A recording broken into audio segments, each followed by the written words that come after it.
Seja bem-vindo a mais um programa Ideias e Debates. No programa Ideias e Debates de hoje, vamos falar do PDL 22. Eu tenho aqui muitos convidados com a gente para discutir sobre esse tema, mas eu quero apresentar o deputado Carlos Gianazzi, do PSOL. Deputado, seja bem-vindo a mais um Ideias e Debates. Tudo bem?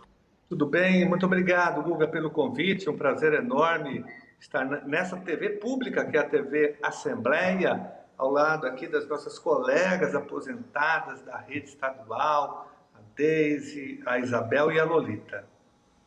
Para apresentar nossas convidadas também, eu recebo aqui no Ideias e Debates a Isabel Domingues, que é agente penitenciária. Isabel, seja muito bem-vinda, tudo bem? Tudo bem, obrigada pelo convite. Boa tarde a todos. Recebo também a Deise Thanos. A Deise Thanos, ela é diretora de escola também. Seja muito bem-vinda ao programa Ideias e Debates. Tudo bem, Deise?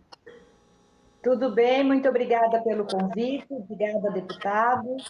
Colegas, vamos lá. E a Lolita Moniz, que é supervisora de ensino. Seja muito bem-vinda a esse Ideias e Debates. Eu que agradeço o convite. Boa tarde a todos.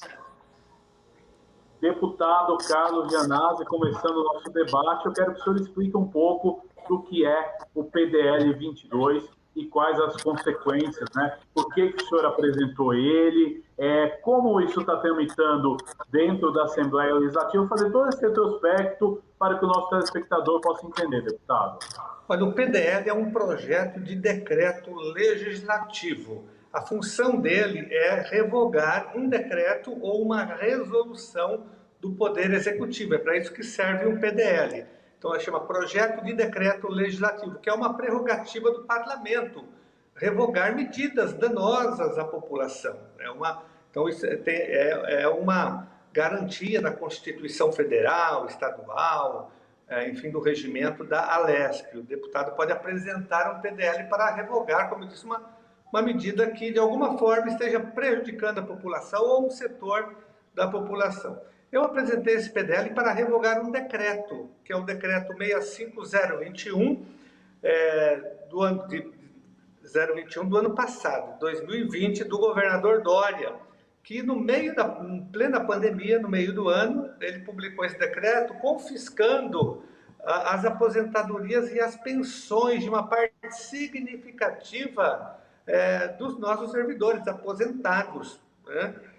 Por conta, isso, da reforma da Previdência, que tinha sido aprovada anteriormente. Logicamente que eu votei contra a reforma da Previdência, né? Mas, como ela foi aprovada, ela abriu espaço, abriu brecha para que houvesse esse confisco. E o governo se aproveitou da situação de pandemia, né, e passou essa boiada. Ele decretou, publicou o decreto em plena pandemia, fazendo uma inovação, confiscando aposentadorias e salários abaixo do teto do INSS, que hoje gira em torno de R$ 6.400. Então, pessoas que ganham de um salário mínimo, acima de um salário mínimo até o teto, essas pessoas começaram a ter esse confisco, que é um absurdo, porque as pessoas já contribuíram com o sistema previdenciário, elas já pagaram, elas já, como diria o Raul Seixas, já serviram a pátria amada, já prestaram serviços relevantes para a população, seja na educação, seja no sistema prisional, como é o caso da Isabel, na educação, a Deise e a Lolita, que são profissionais da educação, gestoras, professoras, pessoal do Tribunal de Justiça, das várias secretarias, né?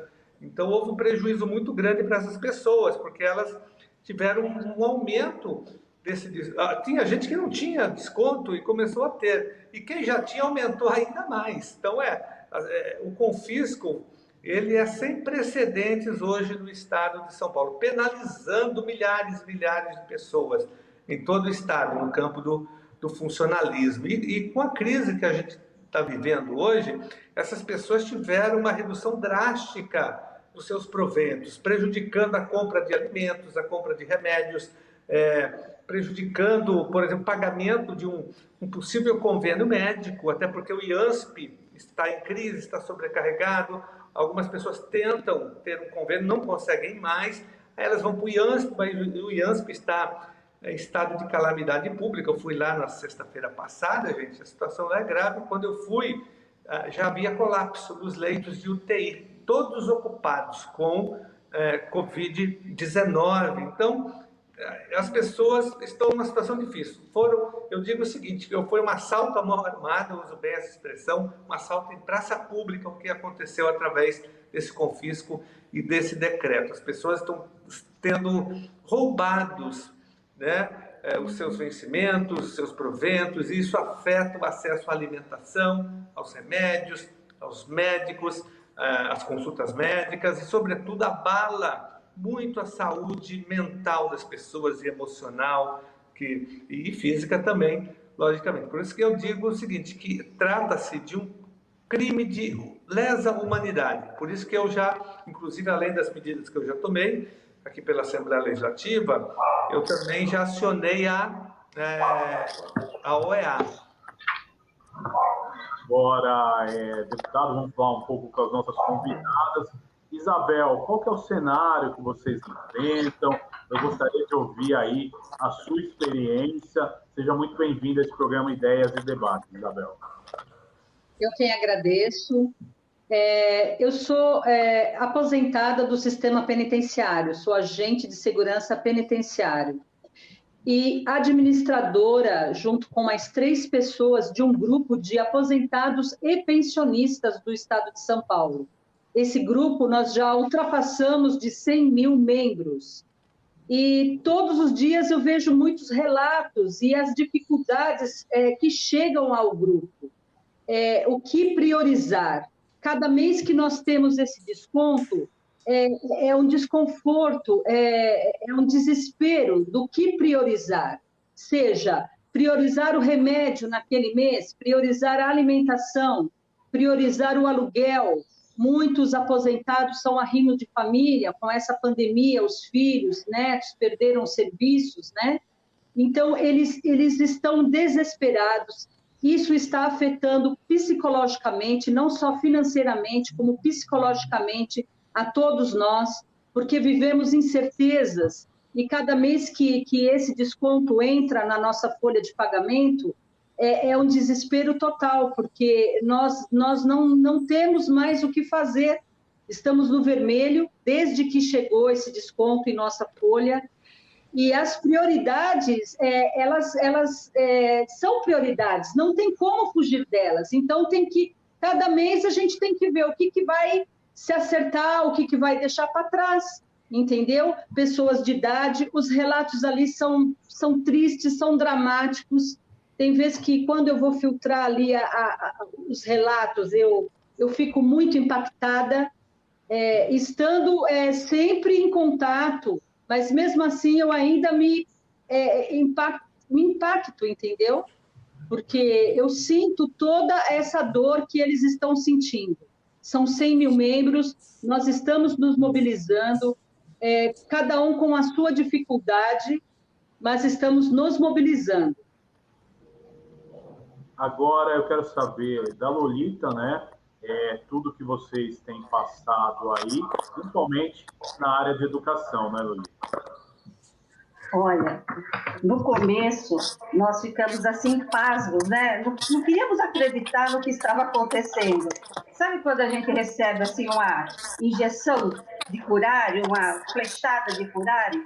A gente ficou assim parado, estabilizado, né? Impactado, e não conseguíamos nem sequer ter uma ação. Mas sentíamos toda a crueldade. Sabe a crueldade, como o deputado Janazzi falou assim, de quem é assaltado? A gente, no começo, falou assim, nossa, hackearam as nossas contas, né? As pessoas questionaram, você, Lolita, não sabe o que está acontecendo? Eu fui procurando saber, né? Eu estava fazendo um outro curso e não estava muito antenada, mas eu fui procurar saber. Nossa, falei assim, realmente, o hacker é o governo do estado de São Paulo, né? É ele o nosso hacker, que está subtraindo os nossos salários. Aí eu estudei desde a Constituição, que foi alterada, desde a emenda tal, que possibilitou tudo isso. Aí, quando a gente foi fazer parte desse grupo que a Isabel gerencia, a gente ficou assim também muito triste. Eram relatos, como ela falou assim, de pessoas que não sabiam mais para onde ir. Inclusive, pessoas que tinham empréstimos consignados e, de repente, já tinham entrado no cheque especial, não tinham percebido e a dívida foi crescendo.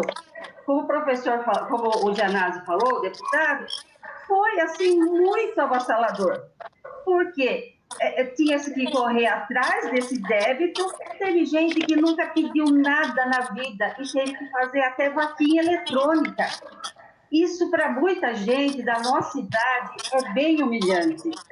Bom, a Isabel já transitou um pouco sobre isso, e eu vou dizer assim, que tem situações que, de repente, não, é só assim, é uma viagem que eu não ia fazer, eu não faço, mas a maioria, o pessoal não tem dinheiro ou para pagar o plano, ou para comprar o remédio, ou o aluguel.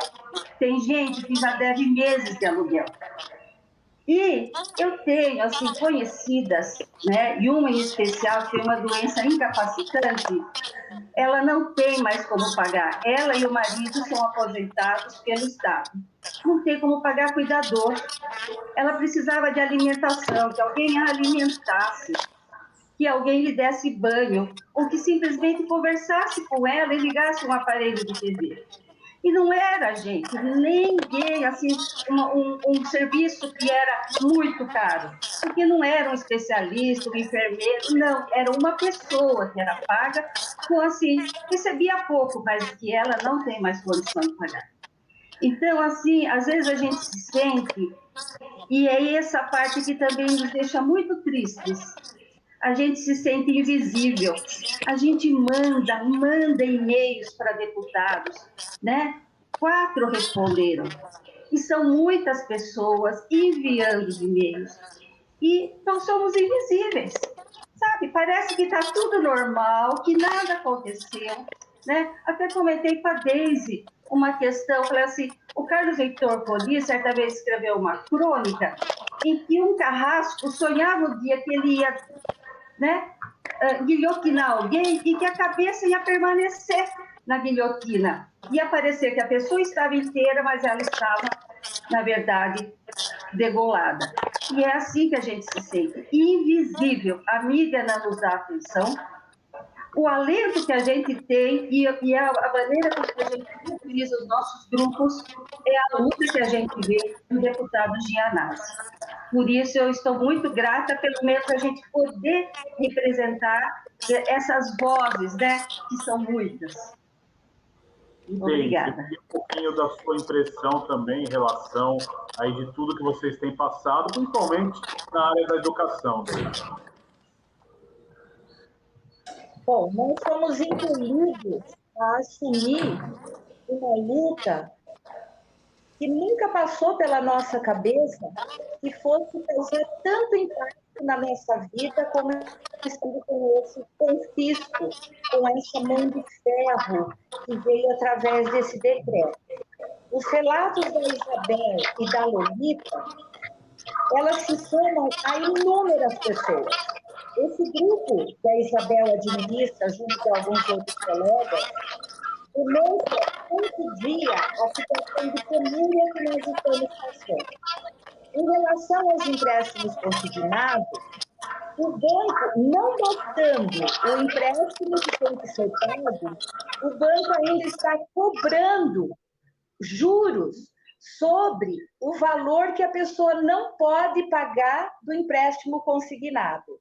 Então, estão ficando zerados no banco sem ao menos ter dinheiro para comprar remédio. Estão trocando remédio por alimento.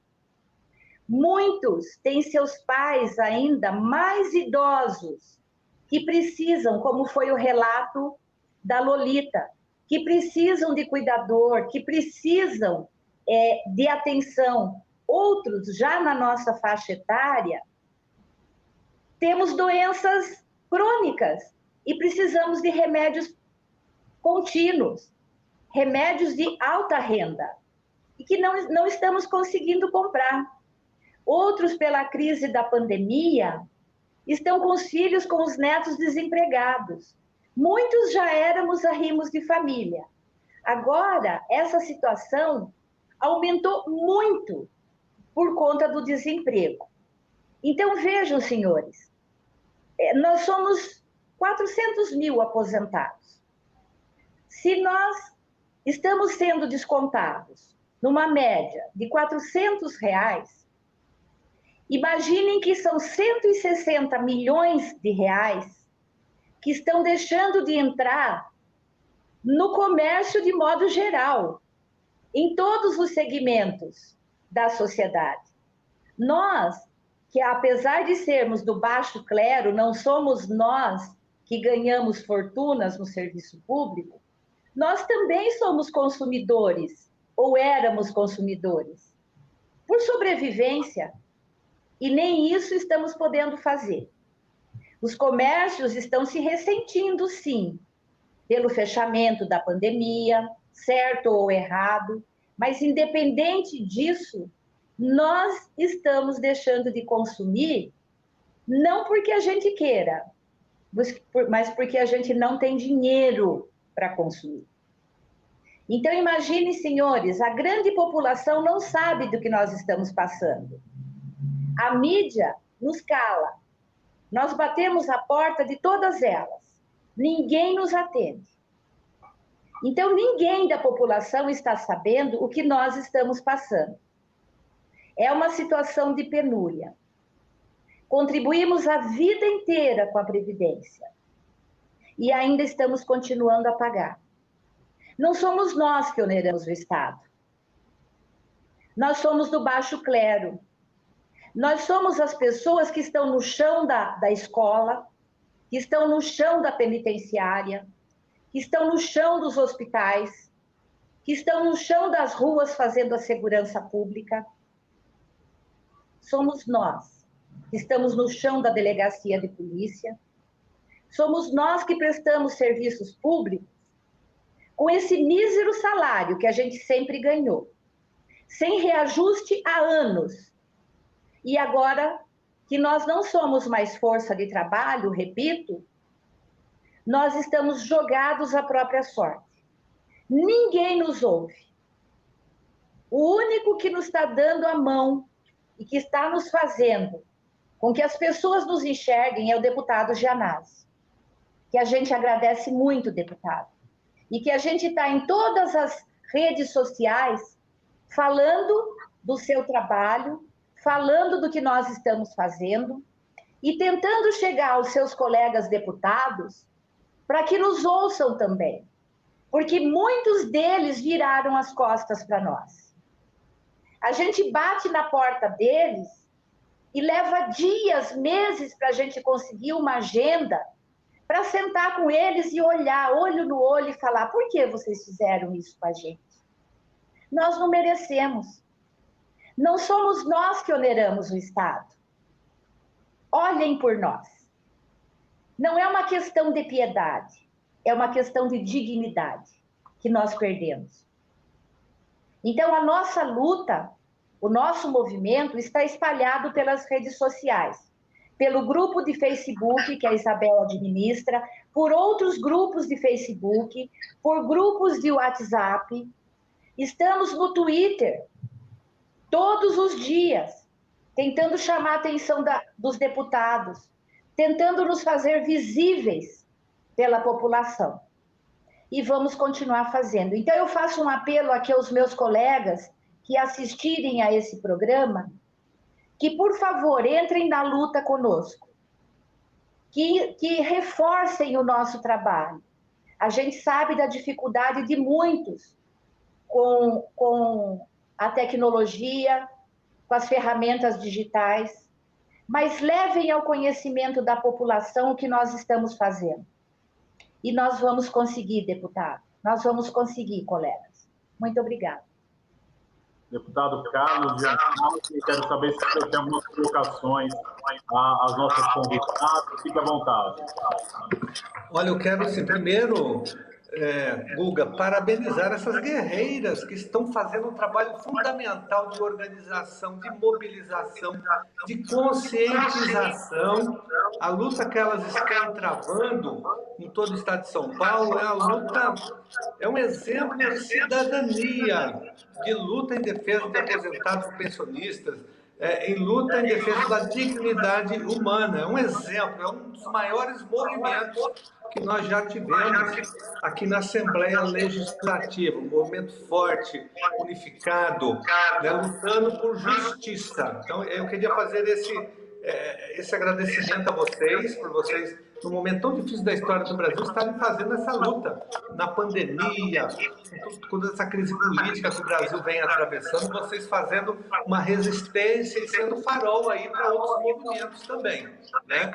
E dizer o seguinte, que esse movimento de vocês, ele tem apresentado resultados, porque se nós conseguimos aprovar o PDL número 22 no Congresso de Comissões, as 3 comissões ao mesmo tempo, foi graças à mobilização de vocês, a pressão.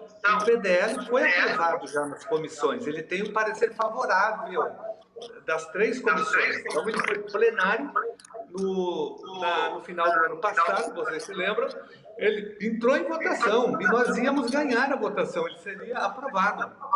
Quando o governo percebeu que o nosso PDL seria aprovado, o governo apresentou aquela emenda de plenário através do seu líder, Carlão Pignataro, conseguiu as 19. Aí o projeto saiu da votação naquele momento, mas ele vai voltar, porque ele já tem um parecer favorável.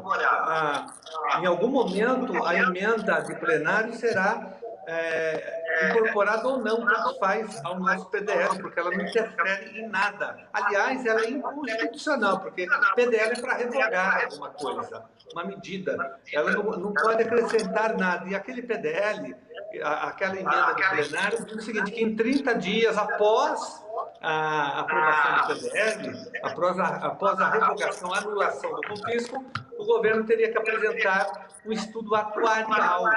Isso demonstra que o governo não apresentou o estudo atuarial, né, para provar que há déficit da Previdência, mas eu nem quero entrar nesse debate de déficit, porque ele pode manobrar os dados, os números e falar que tem déficit. O governo faz muito isso, né? E aí nós temos uma outra discussão em torno dessa questão de déficit da Previdência, que eu já explico aqui para vocês. O fato que eu queria deixar claro é que o nosso PDL número 22 já foi aprovado nas comissões permanentes, já tem parecer, inclusive da Comissão de Constituição e Justiça, falando da sua legalidade. Então, não há nenhum empecilho legal para que ele deixe de ser aprovado. Existem outros PDLs que vieram após o nosso, né? Então, pela ordem, o nosso tem a prioridade. E também porque eu, Guga, priorizei esse projeto. Cada deputado tem direito a aprovar um projeto por ano, às vezes 2. Mas então eu priorizei aí, você escolhe um projeto. O meu foi esse. Os outros que foram apresentados não entraram porque os deputados não priorizaram que fossem aqueles PDLs. Eles priorizaram outros projetos. Como eu tenho também outras prioridades, mas nesse momento, gente, é uma questão de defesa da dignidade humana aprovar o fim do confisco. Por isso que a gente vai manter o nosso PDL até o fim, até deputado minha na conexão, mas eu quero conversar com vocês e vocês falarem um pouquinho dessa luta que estão travando aí em favor do PDL 2. Vou começar com vocês, Isabel. Então, a nossa luta é virtual, né? Nós estamos com um grupo, estamos com o Twitter, como a Deise falou, com e-mails diários, todos, como 100 mil. Então, estamos enviando e-mails aos deputados, aos ministros do STF, tweetando à noite, né? Fazendo aquela junção de pessoas, né? Aquele movimento de pessoas para o Twitter, para que cheguem até eles e eles se sensibilizem. Né? Nós temos que sensibilizar os deputados que foram a favor a essa reforma, que eu quero acreditar que eles não tinham noção do quanto eles prejudicaram a todos nós. Eu quero acreditar nisso. Então, nós temos que sensibilizá-los e mostrar a ele a realidade que nós estamos passando, porque aqui não é mentira, não existe nada fictício. Infelizmente, é tudo verdade. Nós estamos passando dificuldades mês a mês. Todo mês que esse desconto chega em nosso holerite, nossa folha de pagamento, as dificuldades são imensas. Então, nós temos que sensibilizar, é um trabalho de conscientizar todos esses deputados que votaram a favor da reforma, para que eles nos apoiem a favor da PDL 22, do nobre deputado Carlos Zanardi. Então, é essa a nossa frente, a nossa luta maior é essa. Deputado, o senhor está de volta, problema na conexão. Pode concluir. Você está me ouvindo, Guga? Me ouve? Pois não. Desculpa, teve uma interrupção aqui, um problema técnico, né? Mas é isso, gente. Nosso PDL está pronto para ser votado e graças a vocês, toda essa mobilização já tem efeito concreto. Então, vamos continuar com ela. Vocês estão muito bem organizadas em todo o estado de São Paulo, através das redes sociais, através da mobilização presencial, conversando com os deputados. Então, é um movimento, gente, que vai ficar na história da mobilização do estado de São Paulo. E um movimento organizado, sobretudo, por mulheres, né? Por mulheres. Então, parabéns. E vamos continuar a luta. Olha, e uma coisa que eu queria deixar claro, gente, a nossa Previdência Estadual não tem déficit. É uma mentira muito grande. O Estado de São Paulo não está em crise financeira. O próprio secretário da Fazenda, Henrique Meirelles, já deu 2 entrevistas, uma no ano passado, no final do ano passado, e uma agora, no início do ano, dizendo que o Estado de São Paulo está bem. O Brasil está em crise, mas o Estado de São Paulo ele diz que não, que aqui não caiu a arrecadação, né? E eu converso muito com os agentes fiscais de renda do Estado de São Paulo, com o Sinafresp, que é o sindicato desses agentes fiscais de renda, que são as pessoas que trabalham com arrecadação. E eles me confirmam isso, que não tem. O governo inventa, quando interessa ele fala que está em crise, quando não interessa, para fazer propaganda do governo, que São Paulo é um estado maravilhoso e que o Dória vai ser o candidato à presidência da República, daí está tudo bem aqui.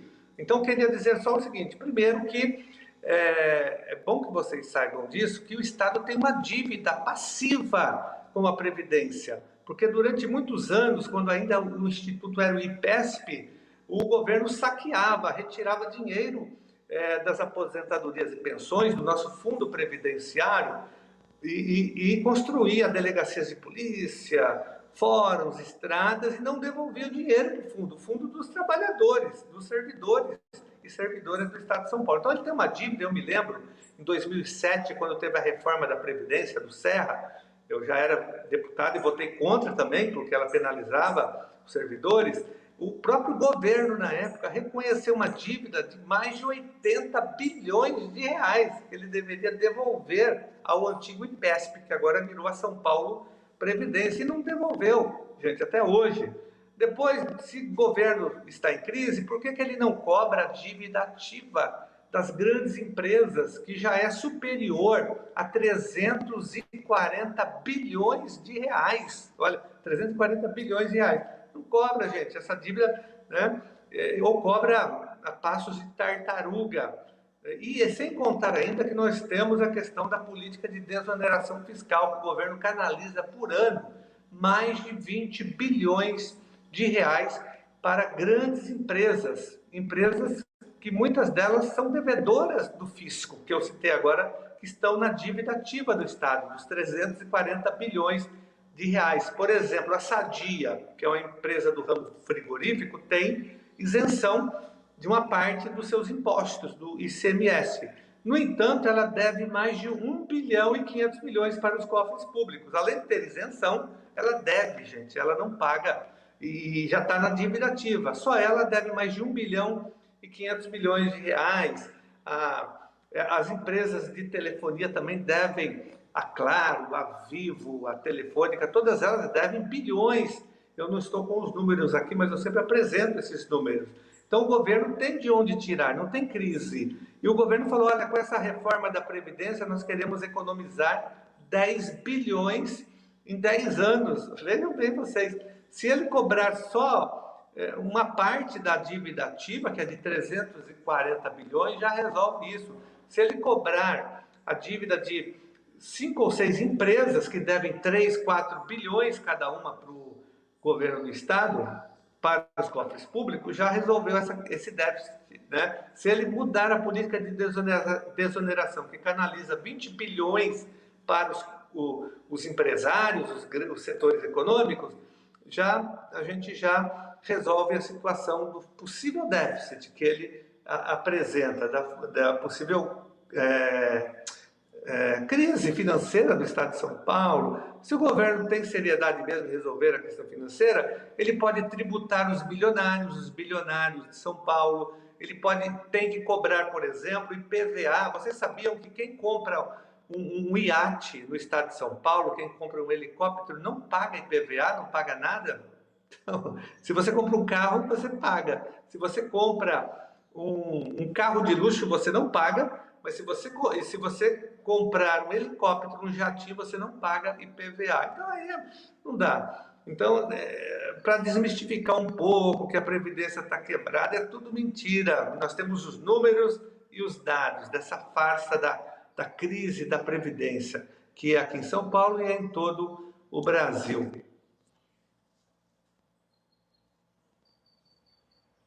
Deputado Gianazzi, é importante também, eu quero saber das nossas convidadas da educação, né? Como é que está a situação da educação num momento tão difícil? E depois eu vou querer saber do deputado Carlos Gianazzi a situação dos aposentados em geral, né? Não só os servidores públicos, que eu acredito que não esteja fácil. Agora, Lorita, Deise, o que vocês têm enfrentado aí? Primeiro, a Então, quando o deputado coloca essas altas cifras que ficam só no nosso imaginário, e nós aqui estamos falando de um salário que mal sempre deu para a gente sobreviver enquanto nativa. Imaginem agora que depois que a gente se aposenta, a gente já perde parte deles.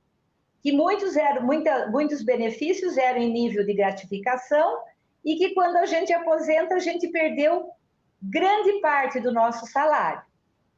Eu estava vendo outro dia uma postagem no grupo do Facebook, esse grupo de 100 mil pessoas, um olerite de uma colega auxiliar de enfermagem. Vejam, o líquido do provento dela são R$600. Olha, o disparate entre os milhões que o deputado falou e o provento de sobrevivência dessa colega, que trabalhou a vida inteira. Outro relato que eu também vi em algumas outras situações, e não foi o único relato, de pessoas que têm filhos deficientes e que compraram um carro velhinho, estão pagando esse carro para levar os filhos para fisioterapia ou para hospital. Tiveram que devolver o carro porque não conseguem pagar a mensalidade. E aí o deputado fala dessa dívida ativa, que a gente não consegue nem no nosso imaginário, a gente consegue entender quanto isso vale. Então, senhores, a gente precisa definitivamente da ajuda de todos vocês, os colegas que forem me ouvir. Coloquem as suas situações, venham conosco lutar na rede social. Peçam para os seus filhos, para os seus sobrinhos, para os seus netos, que ajudem vocês a entrarem no Twitter, que ajudem vocês a participarem de grupos de Facebook, que um ou outro que conheça um deputado, um assessor de deputados nas regiões do interior do estado, por favor, peçam um encontro com esses deputados e coloquem a nossa situação. As nossas cifras são pequenas, mas que não está dando para viver sem elas. Então, não tire, governador, o pouco que nós temos. Não tire, por favor. A situação está crítica para todos nós. E nós temos, sim, que falar por todos aqueles que não conseguem. Como diz o deputado, é nosso dever de cidadão. É nosso direito. E você? Obrigada. Olha, todos os funcionários, nós aqui de baixa patente, sempre fomos nós o rosto visível do Estado. Sempre fomos nós que estivemos ali a atender a população. E ganhando, não era muito. Como a Deise falou, dava para a gente sobreviver. E a gente já tinha contabilizado isso. A gente nunca imaginou, vou me aposentar e vou ficar rica. Mas acontece justamente o contrário. Nunca na história, né, eu ouvi falar em confisco de salário. Aumentar a previdência, né, diminuir o teto, nem é o teto do INSS, tributar, né, acima de um salário mínimo já está pagando. Quem ganha R$ 2.100 já está ali pagando de 110 a 120 para a Previdência. Isso faz falta. Pode, talvez, assim, a pessoa deslumbrada com esses milhões e milhões, não se dê conta que R$ 100 fazem falta. Quem estava precisando, que gastava R$ 800 em remédio e ganhava 860, né? Teve agora descontado, desculpem, R$ 860, é algo assim aviltante. Nós fomos roubados pelo governador de estado. A gente vê muita gente tentando lutar, mas nós somos, né, fazemos parte de uma categoria de pessoas que já estão distantes, né, da ativa, né? Ou alguns até voltaram, tiveram que voltar a trabalhar. Nós pedimos assim e agradecemos muito ao deputado Gianazzi, que foi quem levantou, que é quando às vezes a gente desanima, fala assim, não, tem alguém lutando também, é quem nos dá força. E eu peço também que todos aqueles que consigam ter acesso à internet nos auxiliem. Tem quem faz a carreata, eu já participei de algumas, mas nesse momento é muito complicado a gente apostar nessa frente. Então, das carreatas vão, né, as pessoas que se sentem confortáveis. Mas aprender, nós temos gente aprendendo a twittar, temos gente aprendendo a entrar no Facebook que nunca nem sonhou. Então, assim, aprendizado estamos tendo, mas agora é continuar na luta e que todos se engajem, arrumem um tempinho, porque a nossa pressão tem sido mais online, né? De pesquisa, de estudo, porque de repente surge uma dúvida, mas por que aconteceu isso? Então, assim, com relação ao que foi perguntado também, como que a gente vê a educação? Nesse momento de pandemia, essas pessoas, os funcionários ali da ponta, que eu falo, somos o rosto visível, aquele que vai à escola, aquele que assiste ao menino, aquele que cuida até da família desse menino que está perdida. Nós temos alunos que iam, né, e voltaram a ir na escola, não porque estão com dificuldade, porque estão com vontade de comer, estão precisando da comida. E quem tem todo esse cuidado, e temos até professores que pegam e sentindo a situação, o que aquele menino relatou, tem ainda a solidariedade, a empatia, e vai e dá um auxílio para a família. Nós sempre fomos assim, nós sempre cuidamos da população.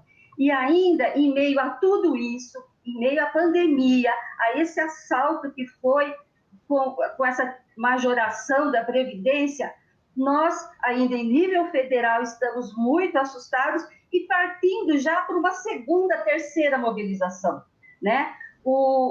Essas PECs, né, a 188, a 186, a 188 foi trazida para a 186, costurada, eles vão costurando, né, essas PECs com linhas de maldade e apostando ainda no término do funcionalismo público, né? Nenhuma empresa privada, ninguém que se coloque no mercado vai conseguir, né, dar essa atenção que sempre foi do funcionário público. Eu quero agradecer, né, ao Gianazzi, né, por ser aí a nossa fonte de inspiração e ser aquele que está junto com a gente. Muito grata. Deputado Carlos Gianazzi, acho importante também a gente explicar, né? A gente falou do servidor público, mas eu acho que o aposentado, às vezes, que paga, por exemplo, um plano de saúde uma vida inteira, quando chega, né, na idade de aposentadoria, o plano de saúde vai lá em cima, o custo dos medicamentos cada vez mais estão lá em cima, as despesas da pessoa, quando chega na terceira idade, elas aumentam muito e a aposentadoria no Brasil não reflete isso. Eu gostaria que o senhor também fizesse uma analogia dessa situação, deputado. Olha, primeiro, Guga, que o Brasil é o único país do mundo, do planeta, que cobra, que taxa os aposentados. Porque, em tese, a aposentadoria, quando você se aposenta, significa que você já contribuiu com o seu Instituto de Previdência. Então, você vai usufruir do que você pagou. No Brasil, inventaram em 2003 aquela emenda 41 que foi aprovada, nós fomos totalmente contra, que já taxava os aposentados que ganhavam no serviço público acima do teto do INSS, que já foi uma excrescência aquilo, né? Só que o Dória inovou, ele cobra abaixo do teto. Então isso não existe no mundo, não. Nós temos notícia, pelo menos, de algum país que cobre do aposentado. O aposentado já contribuiu, ele se aposentou, então ele vai, repito, usufruir, ele já deu a sua contribuição para a Previdência. Então, ele está recebendo de volta, e não é nenhum favor o que o Estado está fazendo, é uma obrigação. Está devolvendo o que ele já pagou durante todos os anos, né? Eu estou recebendo muitos relatos, dezenas, centenas de relatos de todo o Estado. Eu sou diretor de escola pública, trabalho com educação, então conheço muitos agentes de organização escolar, muitos professores, muitas diretoras, supervisoras, e também de outros setores, do sistema prisional, escreventes do TJ, enfim, servidores e servidoras de várias secretarias. E a maioria recebe abaixo do teto.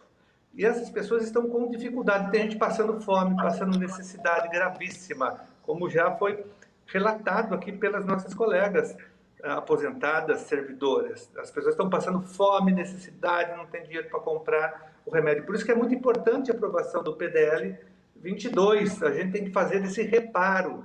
E a Assembleia Legislativa tem uma dívida com os aposentados e pensionistas, porque foi a Lesp que votou a reforma da Previdência. E muitos deputados e deputadas me disseram, Gianazzi, eu não sabia que teria esse efeito colateral. Falei, como não? Nós falamos na tribuna o tempo todo sobre isso. Enfim, mas já que tem muitos arrependidos e arrependidas, isso é bom, porque tem deputado que fez autocrítica do seu voto, me dizendo, olha, se eu soubesse eu não teria votado. Então é o momento da Assembleia Legislativa fazer justiça e fazer uma reparação nessa maldade perversa e sádica do governo em relação às aposentadas e pensionistas do nosso Estado. Então a nossa luta, nós vamos continuar a luta, não só na Assembleia Legislativa, mas também na Justiça, tem ações na Justiça, no Ministério Público. Eu entrei com uma representação na OEA, na Comissão de Direitos Humanos da Organização dos Estados Americanos, levei a denúncia para que tenha pressão externa, internacional, em cima do governo Dória. Às vezes isso resolve, você fazendo, usando, né, os mecanismos, os organismos multilaterais, internacionais, para fazer pressão aqui no Brasil. Isso já aconteceu. Então nós estamos usando todos os nossos instrumentos e ferramentas para reverter essa perversidade que é o confisco. Então tem a ação na Lesp, que é essa pela aprovação do PDL, tem as ações na Justiça e tem o movimento, que é o mais forte, o mais importante, que é o movimento de vocês, que é o motor, que faz funcionar, né, todas essas frentes de luta, sobretudo no Legislativo e no Judiciário. E você perguntou também sobre a questão da educação. Nós estamos agora vivendo esse período de pandemia, um verdadeiro genocídio na educação. Nós já temos mais de 2.000 pessoas contaminadas só na rede estadual. Nós já tivemos 35 mortes, colegas nossos, professoras, agentes de organização escolar, gestoras, que morreram agora recentemente nesse período de um mês de volta às aulas. Então nós estamos numa luta para que o trabalho seja remoto, que as escolas sejam fechadas, porque nós estamos no auge do coronavírus, aumentou a taxa de mortes, o sistema de saúde já entrou em colapso, nós não temos mais vagas em UTIs em várias regiões do estado, de São Paulo e do Brasil. Mas nós temos uma notícia boa agora que eu vou dar para vocês. Nós acabamos de ganhar, através das entidades representativas da educação, todas elas juntas, a UDEMO, a PASE, a FUSE, a PEUESP, e até mesmo uma entidade que representa os professores da rede particular. Nós entramos com uma ação na justiça e ganhamos agora. A juíza deu uma sentença, né, fechando as escolas. Então, a partir de hoje, saiu agora, acabou de sair essa sentença de uma juíza aqui do TJ, determinando o fechamento de todas as escolas diante da gravidade da situação. Não tem mais leitos, minha gente. O IANSP está em estado de calamidade pública. Os vários hospitais, aqui em Taboão da Serra, ao lado de São Paulo, ontem, nós temos aqui os dados, olha, ontem 11 pessoas morreram esperando um leito na UTI. Tem 17 pessoas agora na fila, que podem morrer a qualquer momento, porque não tem mais vagas aqui. O município ao lado de São Paulo, quase uma extensão de São Paulo. Então, é uma situação grave e a nossa grande luta agora é em defesa da vida da comunidade, dos membros da comunidade escolar, né, dos professores e professoras, das gestoras, do quadro de apoio escolar e da própria comunidade dos alunos. Essa é a nossa maior preocupação nesse momento, Guga, em relação à educação, salvar vidas. Agora, deputado, já estamos caminhando para os momentos finais do nosso programa, então vou querer que cada uma de vocês deixe uma mensagem para o nosso telespectador. Aproveite essa tribuna para deixar uma mensagem. Então, Isabel Domingues, muito obrigado pela sua presença. Fique à vontade aí para deixar a sua mensagem com a gente. Eu quero parabenizar a ação do deputado Carlos Gianazzi e parabenizar a todos os membros que estão ali naquele grupo, 100 mil membros. Eu sei que a nossa luta é difícil, mas não vamos desistir. Estamos ajudando, auxiliando todos os dias uns aos outros e não podemos desistir, porque esse dinheiro, por menor que seja para quem descontou, para nós é muito importante, para nós está fazendo falta, uma falta imensa. Então, nós não temos outra alternativa senão continuarmos com a nossa luta, porque com esse desconto nós não podemos sobreviver. Então, nós não temos outra alternativa. A luta tem que continuar até que esse desconto cesse, até que esse desconto finalize, não entre mais em nossa folha de pagamento. Então, nós vamos continuar com essa luta, sim, e estamos à disposição de todos que possam nos ajudar. Eu agradeço e parabenizo a todos os que estão com essa luta conosco. Muito obrigada, boa tarde a todos. Muito obrigado, Isabel. Lolita, eu quero o seu destaque final, a sua mensagem final e agradecendo aí a sua participação conosco. Bom, eu gostaria, né, de reafirmar aqui a hashtag Aprova Já PDL, porque a urgência, né, é grande, como a gente já delineou aqui, né? O desenho foi bem feito, é essa a nossa situação, né? São os parcos, né, salários nossos sendo assim dilapidados, causando muita dificuldade. Gostaria também, né, que o pessoal lá do Facebook, que tem mais contato com a Isabel, tal, se a Isabel colocasse lá, para que, se eles quiserem aprender a tweetar, a gente está ensinando, né? A gente replica, a gente ensina o que for necessário para a gente conseguir alavancar, né, um número maior lá de tweets. E em nome do meu grupo, né, dos grupos que eu faço parte, eu quero agradecer, né, e eu inclusa, quero agradecer, né, a sua atuação, deputado. Né? Da nossa admiração, você não se livra tão cedo, não. Tá aí, obrigado, Lolita. Deise, eu quero o seu destaque final. Vamos lá. Primeiro, agradecer a oportunidade de estar com o senhor, deputado, essa janela que o senhor está nos abrindo para nos tornarmos visíveis, reforçar o que as minhas colegas Isabel e Lolita colocaram em relação à nossa luta. Aqueles que estiverem dispostos a aprender a usar a ferramenta do Twitter, nós temos um grupo que está focado nisso, em ensinar um grupo não, temos vários grupos, ensinar as pessoas que não sabem se utilizar dessa ferramenta, assim como organizando os dias de tuitaços para que a gente se torne uma notícia importante para a sociedade. A participação no grupo de Facebook, venham todos, se atualizem dos acontecimentos. Foi lá que todos nós começamos a perceber o quanto nós podemos ser fortes e o quanto isso está mexendo com a nossa dignidade. Em relação a esse desconto, emergencialmente, nós temos que apoiar o deputado Gianazzi em relação à aprovação do PDL 22. E, para isso, uma outra ação que nós estamos atuando e agilizando é para que todos vocês, colegas, procurem os deputados, procurem os assessores de seus deputados em todas as regiões do interior e da capital e marquem uma agenda para conversar com todos eles. Então, é isso que nós estamos contando com todos, é para isso que nós estamos contando, porque a luta é de todos nós.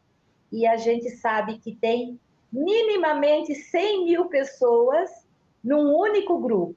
Então, certamente tem muita gente por aí lutando e nós vamos conseguir, deputado. Nós vamos conseguir aprovar o PDL que vai emergencialmente resolver nossa situação. Obrigada, colegas, obrigada, deputado, obrigada, Guga. Eu que quero agradecer a presença de todos vocês no nosso programa. Falamos aí do PDL 22, foi muito importante a gente falar sobre isso. Eu quero agradecer também a participação do deputado Carlos Gianazzi, do PSOL, que esteve aqui com a gente nesse Ideias e Debates. Teve que sair um pouquinho mais cedo, mas já deixou todos os destaques necessários. Mas muito obrigado por terem participado aqui do nosso programa. A gente pôde discutir aqui o PDL 22 e este foi mais um Ideias e Debates aqui na Rede Alesp. Eu convido você a continuar com a programação da Rede Alesp, acessar o nosso canal no YouTube, também as nossas redes sociais, o Facebook e o Instagram. Rede Alesp, participe conosco da nossa programação. Até um próximo encontro. Tchau!